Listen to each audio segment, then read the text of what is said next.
and get rolling. I'm ready whenever you are. Evening, everybody. About a week ago, Rick Clark called me wondering if there was a possibility that I would be able to host this session for him tonight, just in case he couldn't make it.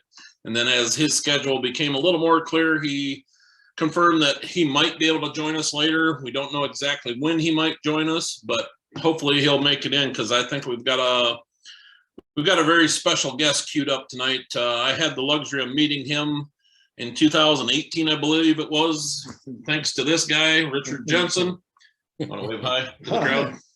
So if we get a little distracted tonight, we're going to have a little fun here. But first of all, I want to thank Fred for taking the time to spend with us here. We don't, it's just an honor. Fred, if you want to just kind of give a quick background about yourself to the people we have here, and I've got a whole list of questions, but we'll take a few live questions too. So take it away, Fred. Well, first of all, having fun is the important part here tonight, so I'm glad you mentioned that. My life has been a little complex. First of all, I grew up on our farm in North Dakota and really liked farming, and my father allowed me to even start driving a tractor by the time I was 9 years old. And I made me feel like I was a really big person and doing important things. But he also insisted I get as much education as I could, because he had been denied that. So whether I would go to college was never up for debate. So I went to college and then got a scholarship to go on and do graduate work, and finally earned a PhD at the University of Chicago. And then what was I going to do? Go back to the farm? That didn't seem to make sense. So I started a career in higher education, and I did that for, a number of years. And then in 1976, well, first of all, during the time in my work as a faculty member in higher education, one of my students, whose name is David Vetter, who you may have heard of, who's an organic farmer in Nebraska now, and he was one of my students, and he introduced me to organic agriculture. And I was really intrigued by that. And so in 1976, my father had a mild heart attack. And so he told me he was going to hire someone to help manage the farm for him, because he needed that kind of help. And being the Russian German he was, I knew that wasn't going to work out too well. So I had a long conversation with my family, and we decided to go back to the farm and converted to an organic farm. And my father was actually very excited about that. So I went and did that. And then, because I had a background in higher education, plus now farmer, I got invited to a lot of opportunities to talk about organic agriculture back in the early 1980s and 1990s. And as a result of that, my name kind of became known as a public speaker, et cetera. And then when the first director of the Leopold Center retired, the search committee, one of the people in the search committee asked me if I would be willing to be a candidate.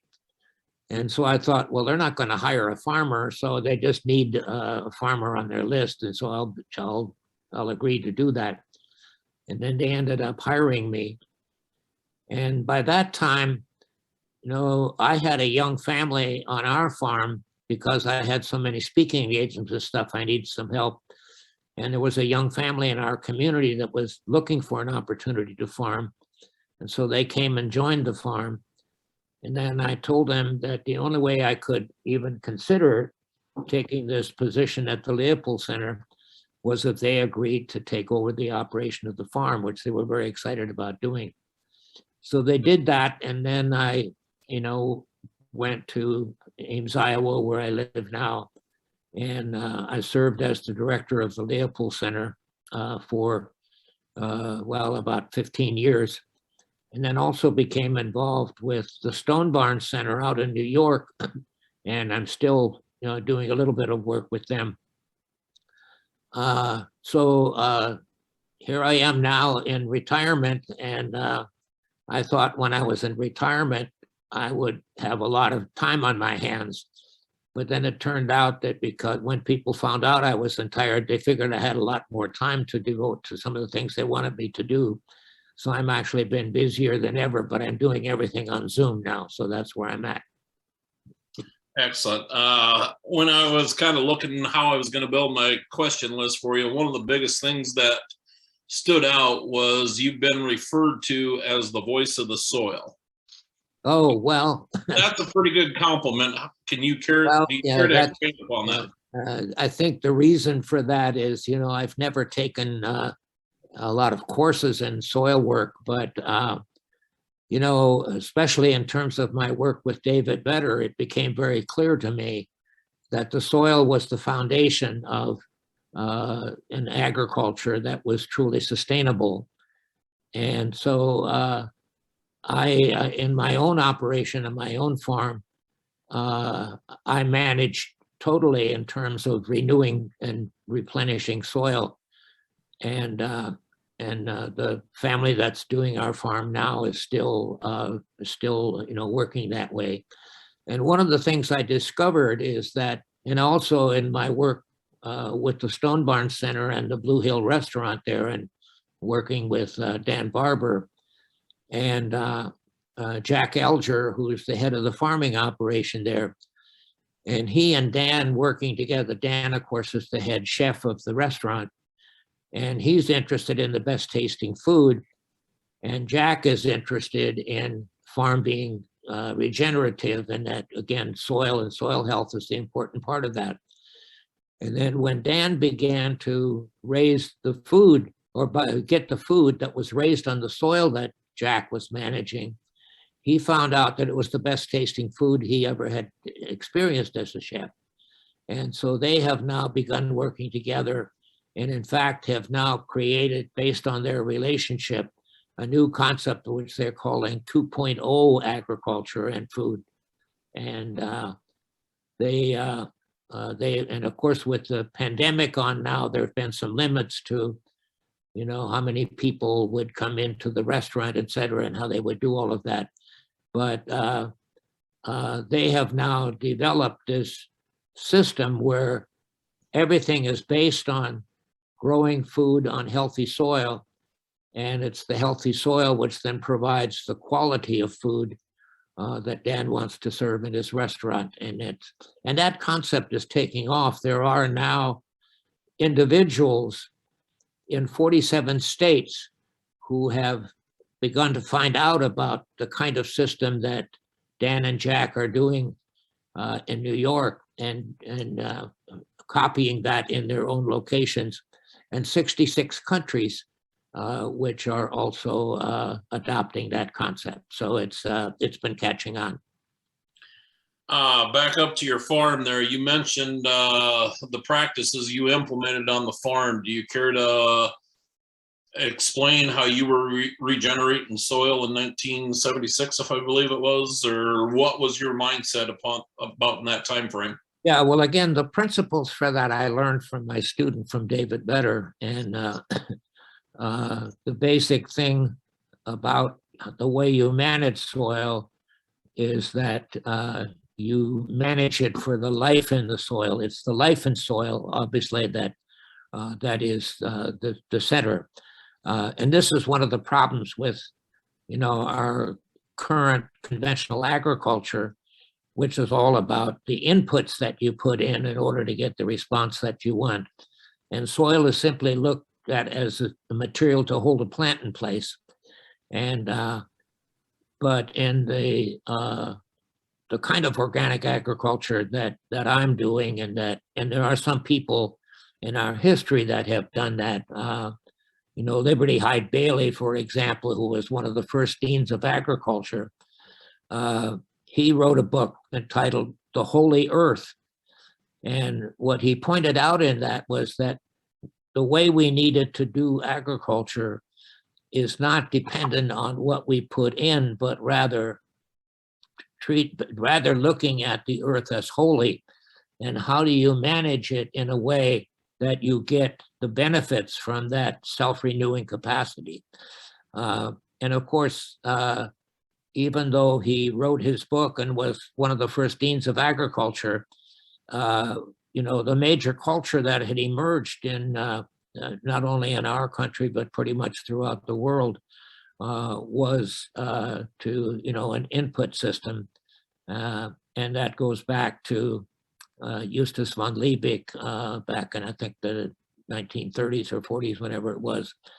And, he came up with the law of the minimum. How do you get the maximum output for the minimum input? And he's the one who came up with the big three: nitrogen, phosphorus, and potash. And if you put those three inputs in, then you get the maximum outputs. And especially after the Second World War, that kind of concept, since the companies that had been developing, materials for the war found out that when the war was over, of course, they didn't have those materials for market anymore. And so they found out that they could use their same skills to develop these cheap inputs, nitrogen, phosphorus, and potash. And that became available on a pretty cheap basis, and really is when the revolution took place. Okay, we talked some of your highlights. Now I want to go just a little different direction. What would you say was your biggest setback, both personally and professionally? My biggest setback? Well, that's a hard question to answer, because I've been very fortunate in that, every new situation that I've been involved in, there were always incredible opportunities to explore and do what I wanted to do. And so I was never without things to do. My biggest problem was always, how do I find time to do all of the things that I had an opportunity to do? So it's a hard question to answer, I think. Okay, well, appreciate that. And you're considered a longtime leader in sustainable agriculture. Nowadays, the big buzzword is Regen Act. Yeah. How would you compare how that movement evolved compared to the way Regen Ag is evolving today? Yeah, well, again, it's, if you look at the history, there's a long history of individuals who recognized that, agriculture, in order to be self-renewing, had to be based on the health of soil, et cetera. But the input, when the inputs were so cheap right after the Second World War, that became economically attractive. And so we bought into this input agriculture system, and raising huge monocultures, which then provided quantities of materials that served the market well. And so that's been the kind of direction that we've been going in.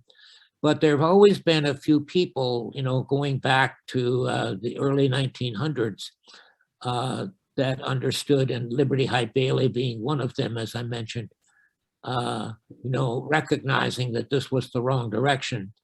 But because the input intensive agriculture, at least on the short term, seemed to be so successful, that other approach of spending time into renewing the health of soil or managing for renewing soil just never caught on very much, except in a few isolated locations.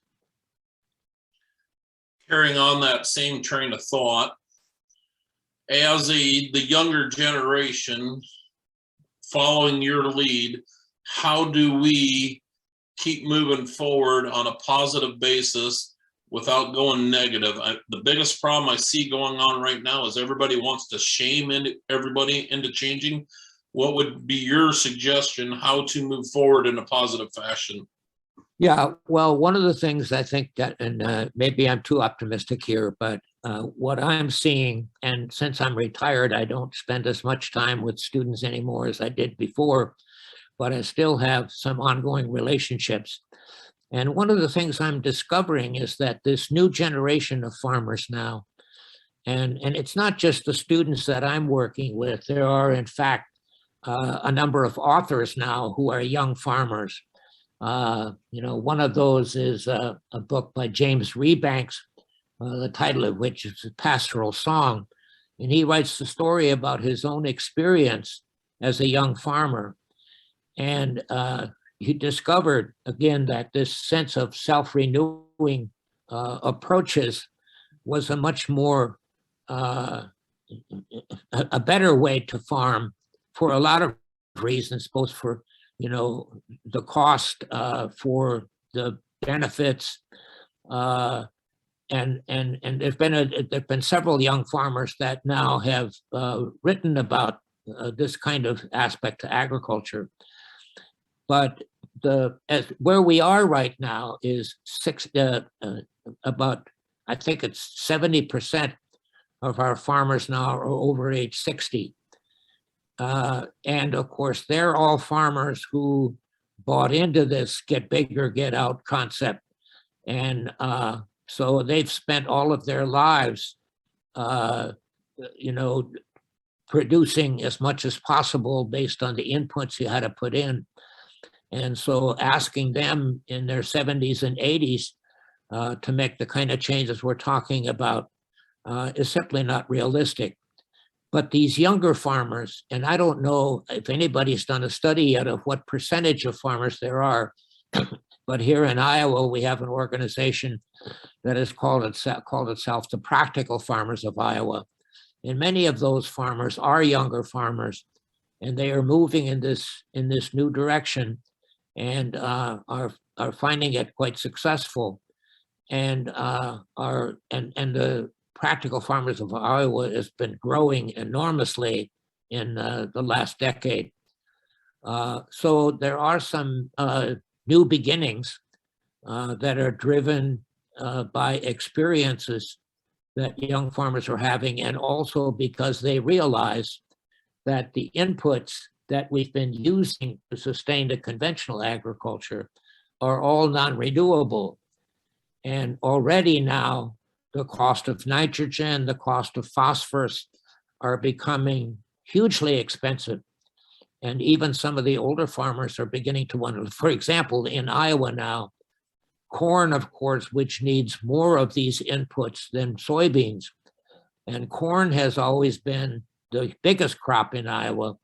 But this spring, farmers are saying they're going to raise more soybeans simply because economically it works out better for them.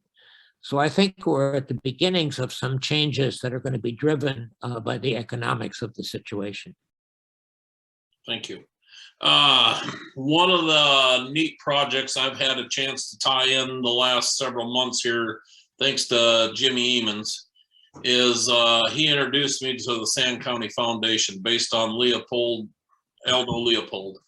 Yeah. And we're fortunate enough, you're a distinguished fellow, the leader of the Leopold Center. What can you expand upon Aldo Leopold and the whole Leopold Center, please?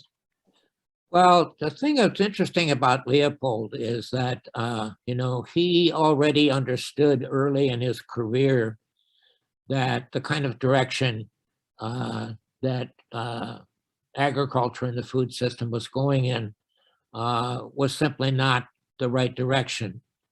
And, he came up with a number of interesting concepts. To me, one of them was his notion. He said that that we are not the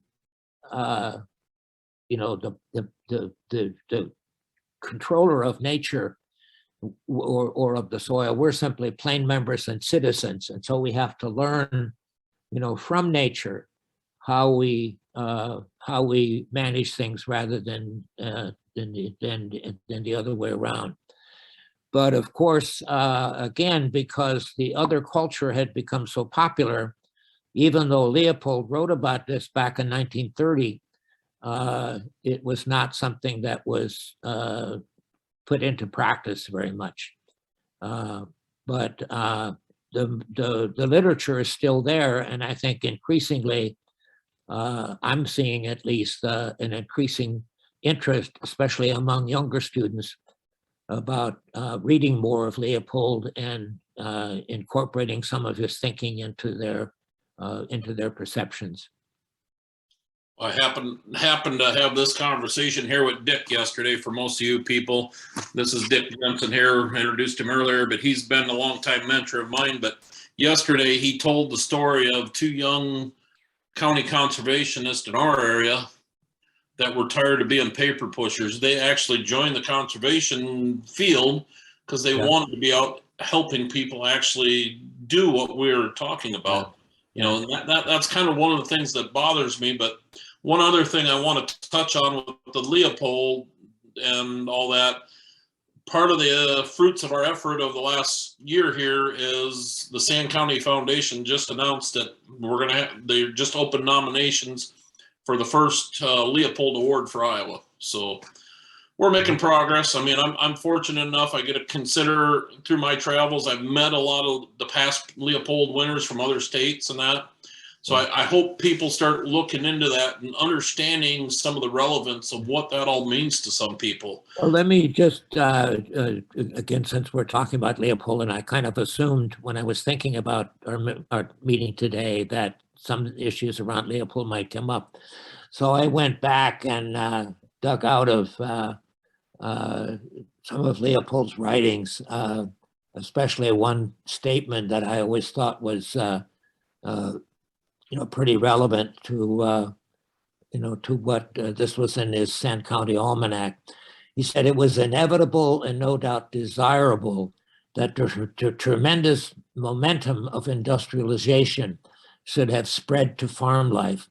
It is clear to me, however, that it has overshot the mark in the sense that it is generating new insecurities, economic and ecological, in place of those that it was meant to abolish. In its extreme form, it is humanly desolate and economically unstable. These extremes will someday die of their own too much, not because they are bad for wildlife, but because they are bad for the farmers. And I always thought that was a perceptive statement of his, written back in the 1930s that is probably relevant to our own time. Took a lot of us a long time to learn that. Another thing I really keyed on when I was last Sunday when I was kind of preparing some of my questions is Lifetime Achievement Award for James Beard. What's that mean? We've all heard of the James Beard Awards for chefs and stuff like that. Yeah. How does a simple farmer win such an award? Well, I've never sought for, recognitions like that. They just sort of happened along the way. And, naturally, I was pleased that some of the work that I was doing, had enough of an interest that it had individuals feel like they wanted to recognize it.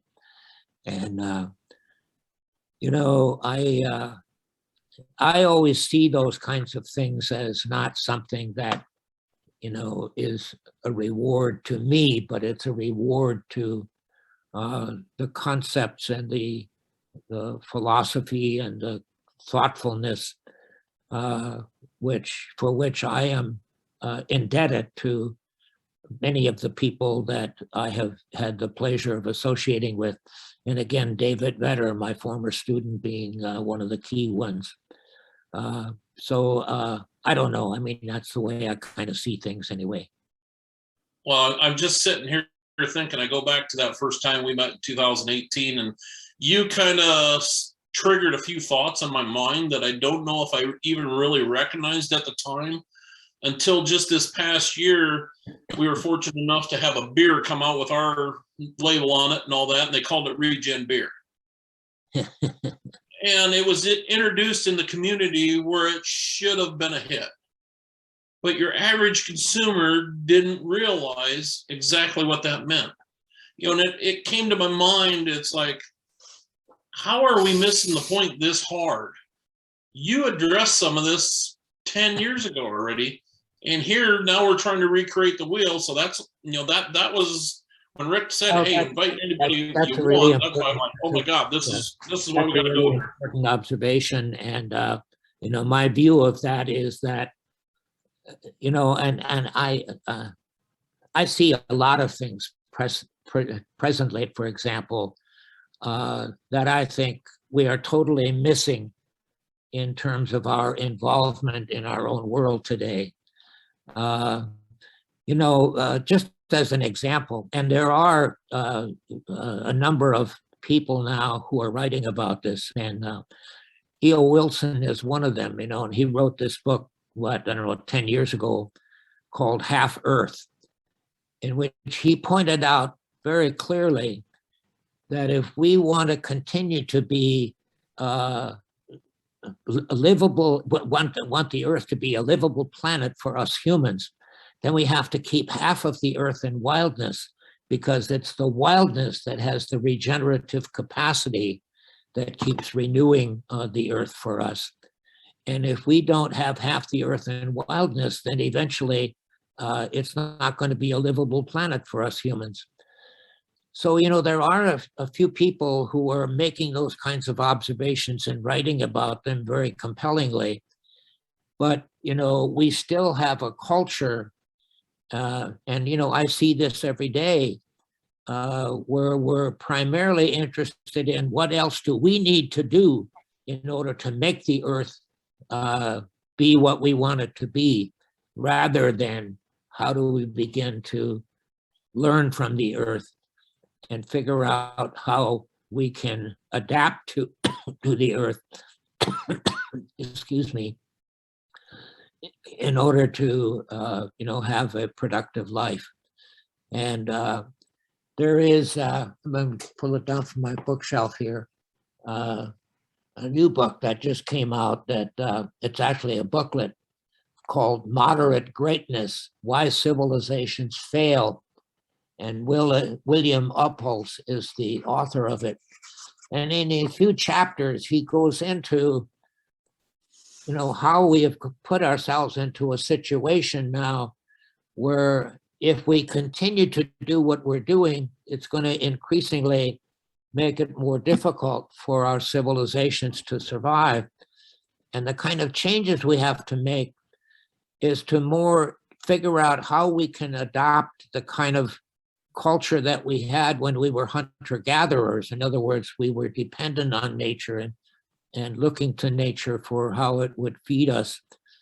And he feels that we're at a point now where we have to begin to learn how to appreciate that and incorporate that into our culture if we're going to have a civilization that can survive. So again, there are people who are beginning to try to help us think about, how we relate to our Mother Earth in our own interests. So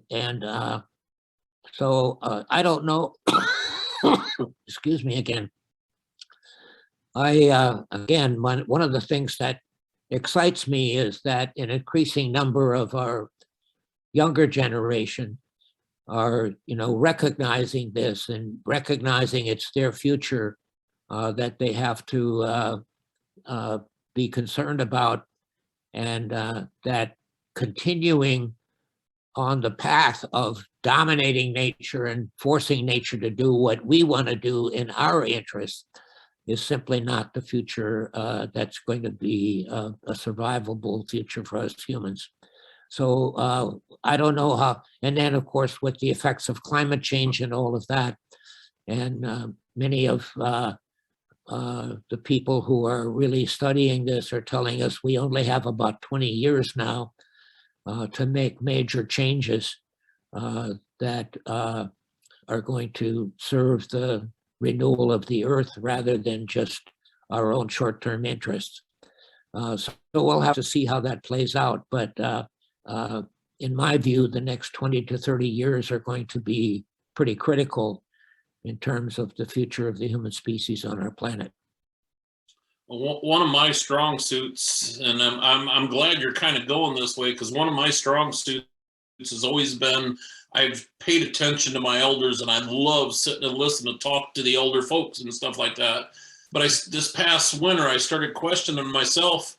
A lot of the people I've been focusing on are strong German heritage and stuff like that because of my roots.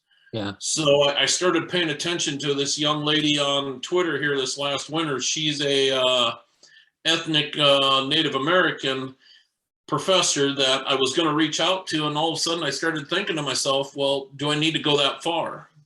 So just yesterday I got a letter back from the chief ecologist, or however, agroecologist at the Tama Indians. So I'm hoping here this winter yet, we're going to probably be setting up a meeting. And I want to start, if we're going to truly start paying attention to how our farms are running in that, Yeah. we really need to be going to the local experts, which would be the Native Indians and that, and start grasping that knowledge and try to document and figure out what can we do better that they already knew. Yeah. So thank you for taking us down that road. Now, I think what you just described is an important kind of an approach. In other words, I have found it, excuse me, at least, that any effort to try to get people to change is not very successful. But we can have conversations and respect the conversations of others who may disagree with us, but recognizing that the conversation is what's important. And if we do the conversations in a respectful way, then we're much more likely to have, our perspective listened to. One of the earliest introductions I had to you, other than Dick introducing, was your TED Talk. Do you care to expand upon what you touched on that day for the people that there's quite a few people on here, I'm guessing, have never heard of you until this point. So for the listeners, go ahead and Google TED Talks Fred Kirschenmann, but give a little direct insight here. Well, what I would prefer is for you to tell me what interested you around that, and then I can respond to that because, I don't know that what I would talk about is, Well, just you kind of started triggering in thoughts. Granted, we've hit upon a few of them already, and I've got a few more questions where I'm going to try to really bring some of that out. But I want the people. Hopefully, we got some people here listening. If they want to chime in with a question, punch your question in if you've seen that TED Talk. But like I said, you kind of inspired me back then already when I watched that, and it's really changed my way of thinking on our farm. I'll go back to a month ago here in Ukraine when I was over there. The farmers there couldn't understand that I don't actually have a cash flow and stuff like that. I focus on the signs that Mother Nature is starting to tell me and stuff like that. And like I said, it's just the evolution of our operation kind of took a hard right turn upon listening to some of that stuff in the Sand County Foundation book and all that. And like I said, I want the people listening to this, feel free to go back and listen to that stuff. Yeah, well, I've been fortunate to be involved in a number of things. I mean, there are several movies that have been put together, and then the TED Talks, etc. So, and I, none of these are things that I decided to do. They were requests to become involved and to participate. And in most of these, basically what I did was respond to, as I am doing with you, to things that people wanted me to talk about or to discuss. And they're mostly based on my own experience and my own life, and which, as I already mentioned, was shaped by many people who who informed me in a way that ultimately changed the way I think about things and how I evolved. So I don't know if you have some specific questions about the TED Talk, I could respond to that, but I'm trying to even remember exactly. Yeah, well, that's kind of where I'm at right now too, because I watched that again last Sunday, just kind of get my brain in the game here. But now I've got my mind is just flooding with thoughts here right now. And one of the things we're going to have is people are asking for the list of books you've mentioned. We'll try to take care of that to the people listening. But we just had another question. Fred, what things are being done on your farm now that are quite different from when you started? Well, that's a really great question. And, we have a young family that's operating the farm now. And their oldest son has now, in fact, purchased. I mean, the family had their own farm, which is right next door to our farm. But the son started to live, when I moved to Iowa, he started to live in the house on the main farm. And he's been pretty much taking over the animal operation of the farm, and just got married this last June. And so he's now decided to buy that quarter section that has the farm on it. And I'm very excited about, because he has learned partly from his father and partly from his own experience, that the way he needs to farm is to, they're obviously operating the farm organically, and it's certified organic, but Josiah, the son's name is Josiah. Josiah has begun to discover throughout his experience on the farm, again, how important it is to focus on keeping the soil healthy. And it's the life in the soil that ultimately sustains the whole operation. So I'm very excited about his father, of course, is also, very engaged in all of that. I'm sure that, and I don't know what they're doing every day on the farm. It's not up to me to do that, but we do have conversations at least once a week, and this last year, for example, they had a huge drought up there in that part of North Dakota. And so in the right where the main farm is, the drought was the worst, and they didn't put a combine into a single field because there just wasn't anything to combine. And in some of the fields that are a little bit more distant from that, they did have a little bit of rain, so they combined a little of that. But nevertheless, in spite of that, they have been able to manage in a way that they're still paying the rent and all of that. And I told them that they shouldn't worry about that. If there was difficult, we could postpone that to next year. But they seem to be managing it in a way that's that's working for them economically and ecologically, and they're very much a part of it. They're not doing the farm as something that's distant from them. They're, the farm has become a part of their livelihood. I got a little quote here, and I think it might be from the TED Talk. Ducks and rice, followed by fish, and pheasants are better foragers than chickens or other domesticated animals. Does that jog any memories, or? I were missing part of that. I didn't hear the early part of what you said. Ducks and rice, followed by fish.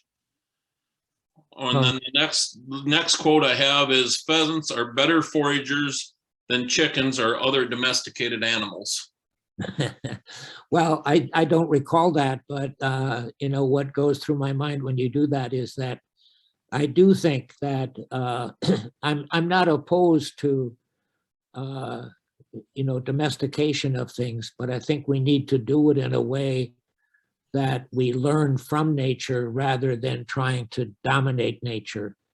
And so I think that's what's at the heart of that statement.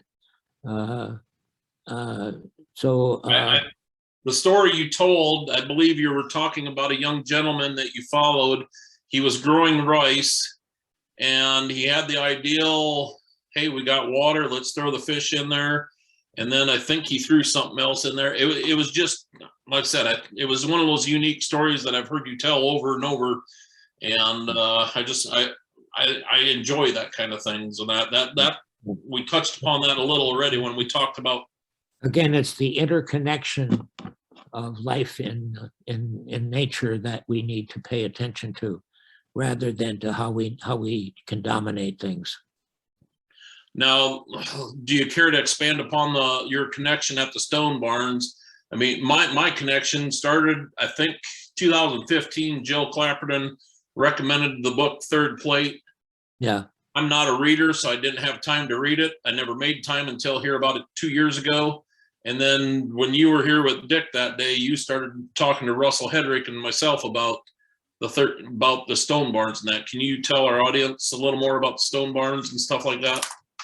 Yeah, well, it's a longer story, but as I think I mentioned earlier, Jack Elger, he understood early in his life that that it's the soil and health in the soil that's the foundation.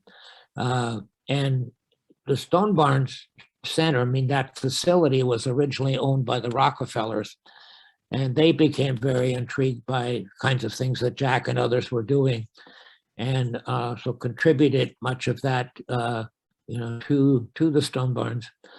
And Jack, and then at one point they decided they were going to build greenhouses so they could grow stuff in the winter months as well as in the summer months. And so when the people who were going to build the greenhouses came out there, they were going to, like they usually always did, have a cement floor and then, build, components on top of the cement floor and put soil into it.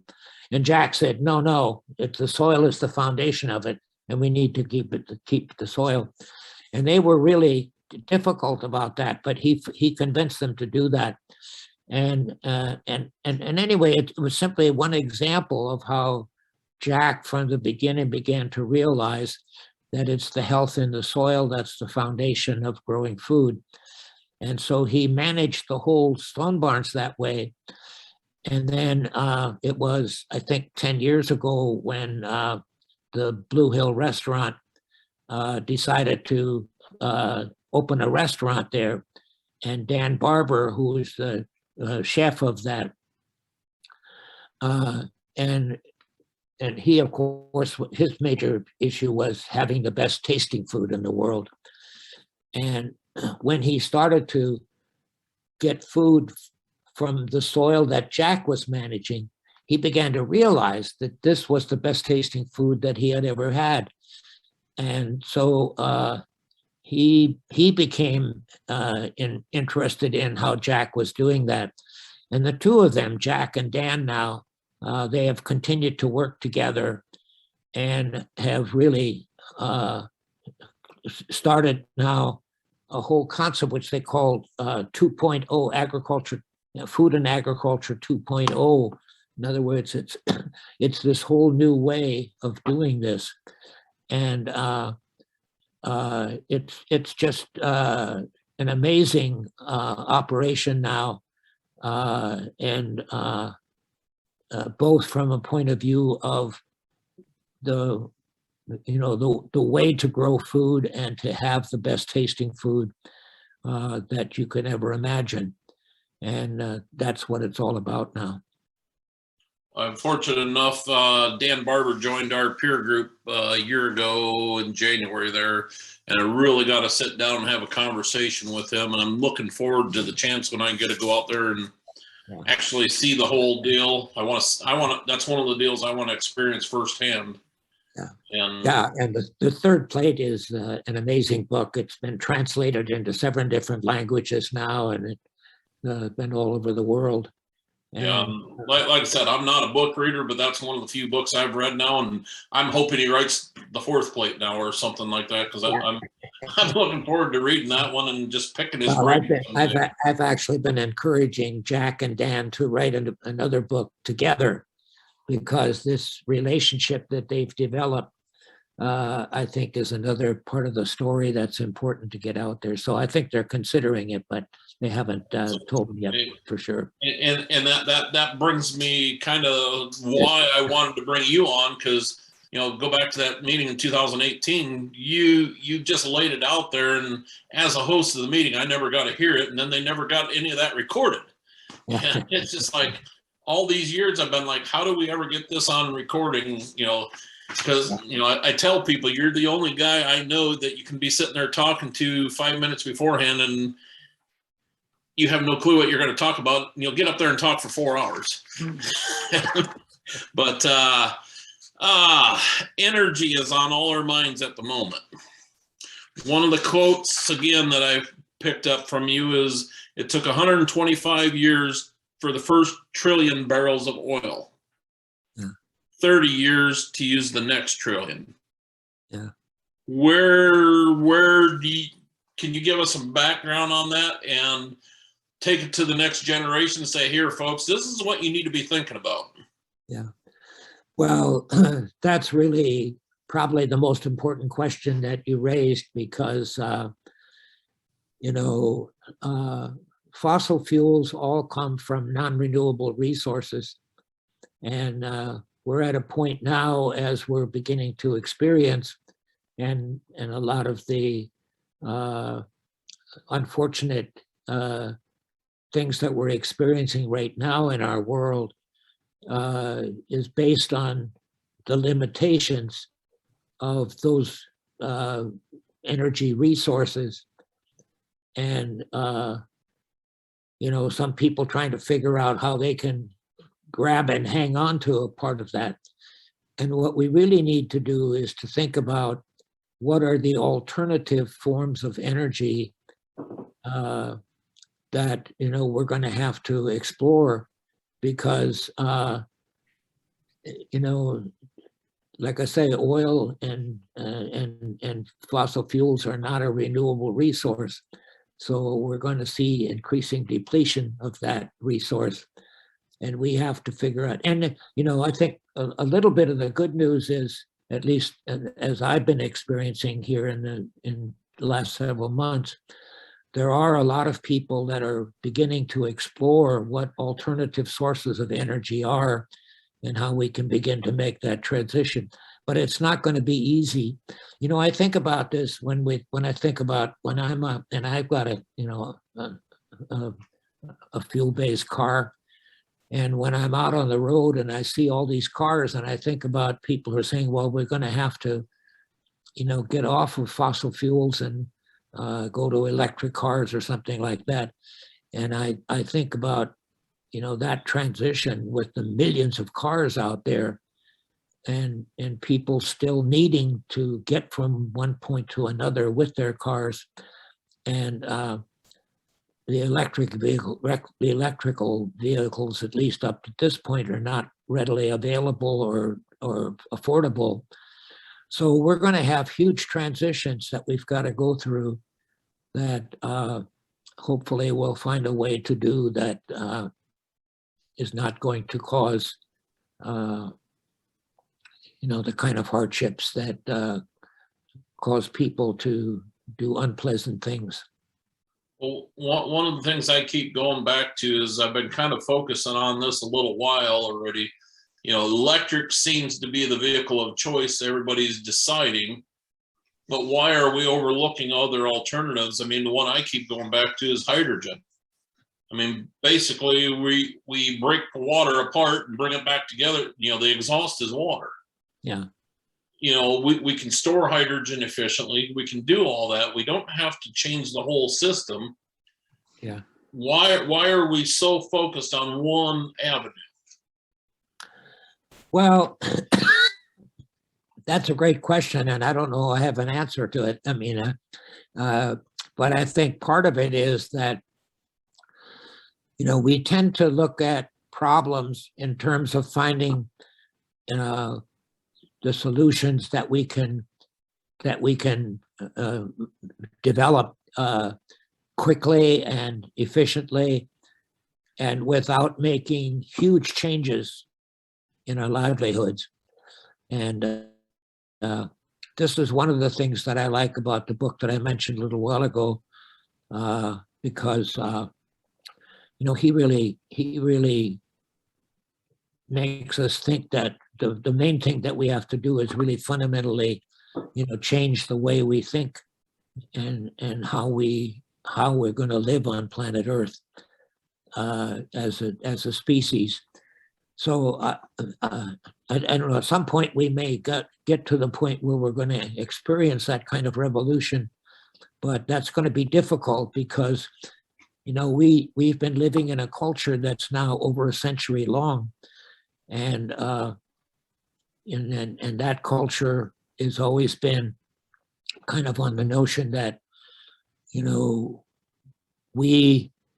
we are the masters and possessors of nature, and we need to bend nature to our will, and we just got to learn how to do that better. And that's not going to be a future that's going to be survivable for us. So we've got some deep emotional changes that we have to go through, and that's where I think some of the kinds of conversations that I'm at least beginning to see, especially among the younger generation, where people are beginning to look at this and try to think about, how they can relate to each other together in terms of a different kind of future. Thank you. Being I brought up water, my next question is, let's talk water. I keep going back to one of the highlights for me this summer was the DNR came out and they found trout right in my creek, which is about 5 miles from where they stock the trout. Yeah. To me, that's the ultimate compliment that we've got water quality in that. But in your mind, what could we do better to entice better water quality on the big picture? Well, if I had an answer to that, I would. That's your next TED Talk? I mean, but I'm glad you raised the question because, water is simply one great example of how we have not paid attention to nature and how we need to relate to nature, not only in the benefit of nature, but in our own benefit. And, even here in Iowa, now there's, if I've forgotten the exact number, but it's something like $700 an hour that the Des Moines community has to pay in order to, purify their water to make it safe to drink for their citizens. And part of that is because the source of the water for Des Moines, Iowa, is from a stream and lakes. And of course, that water is contaminated to some extent by the kind of agriculture that's being done around it. So, and then much of that unpurified water ends up, going down south into the water on the south of our country, and so we can't continue to do this. We've got to begin looking at how not only the resources that we depend on, but that are a part of the future of future generations, and so we have to make major changes in the way in which we live on the planet to stop causing this kind of unnecessary harm. We just had another question pop up here from Drew Olson. I have a 3-year-old girl and a 1-year-old boy, and I'm truly scared for their future. We read books every night, and I wish there was more resources to educate our youngest generation. Thoughts on education, starting with our most innocent minds? Yeah. Yeah, that's a great question. And, unfortunately, there aren't enough people that begin to think in those terms. I think, I don't have any, I have 2 children, and neither of them, each of them have decided in their own way not to have their own children. So I don't have any grandchildren, but I have a lot of friends who do. And, to me, there are 2 kinds of issues around that. One is that we're not, as a society, we're not paying enough attention to how we've been living on the planet are affecting future generations. And the other thing is that we aren't, I think, sufficiently paying attention to how the planet Earth can continue to sustain human populations. And again, we're in this culture now where our total effort and energy is focused on how we can make nature do what we want her to do, rather than learning from nature and how we need to change. Recognizing, as Aldo Leopold pointed out, as I pointed out a while ago in his quote, that we're not the conquerors of the land community. We're simply plain members and citizens. And there's another resource that I have found really useful, and that's a book published, I think about 10 years ago, by Brian Swim and Mary Evelyn Tucker, the title of which is Journey of the Universe. And they point out that here we are on our planet Earth, and the planet Earth is part of a much larger universe, and that universe is part of a much larger cosmos. And this cosmos has been evolving for 14 billion years. And so if we still think that we, as the inhabitants of planet Earth, can control our future, we're just really kidding ourselves. What we have to do is start learning that we are simply a part of the universe and a part of the cosmos, and learn how we need to adapt to those 14 billion year old evolutionary journeys, because that's not going to change. That's going to continue to evolve regardless what we do. And if we don't learn to adapt to it, then the human population is going to be in jeopardy. Again, thank you. Drew, one of the suggestions I'd have for you, I don't know where you're at, but if you happen to be near our area here in Northeast Iowa, the week of July 18th, feel free to come to the Thursday event. Bring your kids. We're going to have our Dick Jensen's Kids Field Day is at the county fair this year, and we're going to go all afternoon, all kids. That's all we're going to focus on. Our field day will be that whole week leading up to it, but feel free to bring your kids to that event, please. Next question I have is anticipating future challenges. Not about predicting the future, but anticipating changes in the sense that Jared Diamond does. And if we prepare for our changes and they don't happen, it's no big deal. But if they do happen, evidence suggests that societies tend to thrive rather than collapse. Care to expand upon that? Yeah, well, Jared Diamond is one of the people who has deeply influenced me because of how he approaches things. And, his major point in his books are that, we do need to think about the future and determine how we want to live in our future, but that we humans have never been very good about predicting the future. So it's not a matter of predicting the future, It's a matter of anticipating changes. And if you anticipate changes and prepare for them in advance, what he discovered based on a lifetime of study is that those civilizations that anticipated changes and prepared for them in advance were the ones that tended to thrive. Those that failed in that exercise were the ones that tended to collapse. And so he makes a very strong case that we all should begin to anticipate changes and then prepare for them in advance. And then, as he points out, if those changes don't happen, it's not a big deal. But if they do happen, then all of his research and evidence indicates that if they do happen, that this is critical, to the survival of the human species. So I think that's an approach that we should take seriously in our societies and in our culture.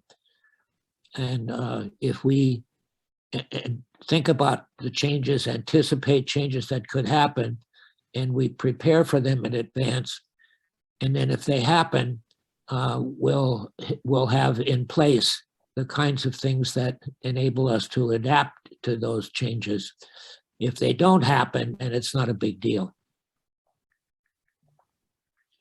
Okay, one last question I kind of have, and I want to give the people in the audience a heads up that if you got a question, feel free to ask it. We've kind of touched upon this one already, but it's kind of based on the current mindset the younger generation has. Again, you seem to have had the ability to stay focused all the way through your career trajectory. Unlike several up-and-comers that I see coming up today, who jump from cliche to cliche, what's the latest, greatest thing to talk about? That's what they're going to talk about. Was that a conscious decision? I think I just answered myself on that one, but I want to know where your mindset has been through all this, or did it just happen? Or is that just an inherent risk that we have today with social media? Well, I don't know. The only way I can answer that is as I reflect on my own life. And, I'm 87 years old now, so I have a lot of reflection to do. But as I reflect on my own life and I try to think about, now, how did I do this? Or how did I think about this? Or how did this happen? And there's never a simple, easy answer to that, other than that to recognize there are always influences that have happened to me, not only people, but social events that just as one example, the way I began to think about farming and earth was based much on my father's influence on me. And, my father somehow understood that the kind of agriculture which was based on get big or get out and farm fence row to fence row was just not going to be a successful way in the long-term future. So on our farm in North Dakota, he never had a field that was more than 30 acres. He already, 50 years ago, started to plant trees on the boundaries of the fields to provide protection from the wind damage, et cetera. And so all of that at a young age even, and even by the time I was 5 years old, he always used to get me up at 5 o'clock in the morning and take him out and do the chores while he milked the cows. So I became involved directly at a very early age and began to learn how all of those things, were important to me and my life and my future. And that really shaped, the way I lived the rest of my life. But it's just one example of how I've always been enormously fortunate to be a part of physical systems and social systems that made me think about things in a way that I think helped me understand how I needed to live my life. Your tree comment there just triggered one heck of a good thought there. From one of the first things I noticed when we landed in Ukraine and we started going farm to farm over there was every field had trees around it, just like you're describing, except for they had 4 rows of trees on every field. And what they do, we all talk agroforestry now, but this was actually from the days of Stalin. And most people don't realize that Stalin, the Soviets and the Germans were way ahead of us on soil care. And, when I was in Germany here a couple of years ago, I was fortunate enough to meet a young man that was really going back and studying the annals of what the Germans talked about that back in that day. The only thing I seen wrong with what Ukraine was doing today is they were locked in that 1930, 1940 mindset. There was 80 to 90% moldboard plowed there, yet there was absolutely no snert. The dirt and the snow, it was the purest, whitest snow I've seen around here. And, that is just some of them little thoughts that blow my mind. And Liz just chimed in that Rick Haney, her husband, actually references Russian scientists from way back in several papers. So maybe we're going to have a sit down and talk on that, Liz. Yeah. But, that just blew my mind. But back to them trees, what they do there is they harvest 2 out of the 4 rows every so many years. Yeah. So it's kind of a perpetual system. Plus, it helps protect the whole environment. Right. But then now fast forward today, when you see the war pictures and that, when you see all them tanks buried in the fields and that, it's the plowed dirt and that. So it is kind of neat. I believe Dick here has a question for you now. So more than one question, really. And Fred, I can't tell you in the group how I appreciate being here. And remember, I don't have the credentials, but I have experiences with you 15 years ago. I'm going to touch on a couple of things. Hopefully you all agree with this. We all have one thing in common. That was our childhood. Most of us reflect back to them early days. How did we get this affection? How do we have this spiritual, emotional connection to the land above and beyond this financial value? Even as children, most of us could remember splashing in mud puddles, maybe making mud pies, maybe a tree house, multiple things. I can remember following the water in the waterways, maybe floating items down. So I'm going to suggest that if we don't somehow create an environment of affection for the land and affection for all the other land members, that affection is what most of us carry. Now we are driven by short-term economics. I'm just suggesting you, like Richard Louv, you might introduce me to Richard Louv's No Child Left in the Woods. Yeah. I, of course, am trying to develop child programs along with this gentleman here.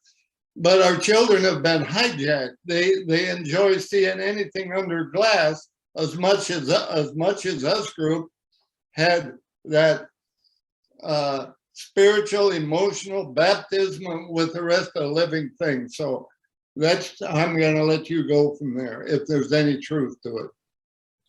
Yeah, no, I think you're right.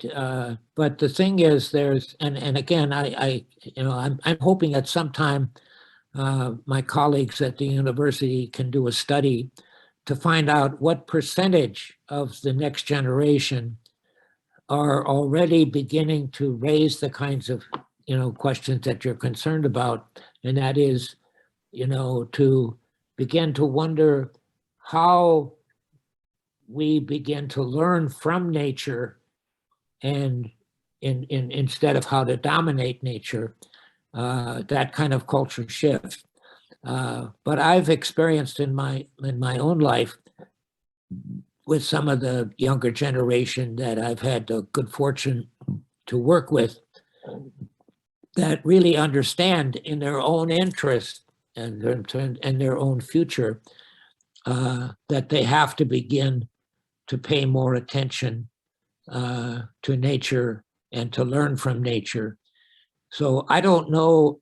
I mean, I'm skeptical about, how rapidly that kind of culture shift can take place because the economic pressures and the culture pressures now are in the opposite direction. It's really more, how do we dominate better and more effectively, rather than how do we learn and adapt more effectively. But that's a shift that, at least the good news, I think, is that there is at least beginning to be that kind of change taking place in the next generation. Good enough, thank you. Okay, do we have any final questions? Or I got one little request of Fred here. Fred, would you mind taking the time to make a list of your favorite books, recommended reads, must reads, and then email Liz and myself them? Well, I can do that. It probably, I'll have to make sure it doesn't become too long a list, but. Take your time. I mean, the more, I don't think anybody in this crowd will complain. I will do that. I'll give you the book and the author and just a short statement of why I think it's important. Yes, and for the listeners, we hope, Liz, when we get this list all together, she's got all your contacts. We'll try to send that out. I think you guys truly experienced a gem tonight. I appreciate Rick, number one, giving me the chance, and then Fred. I don't know how to thank you.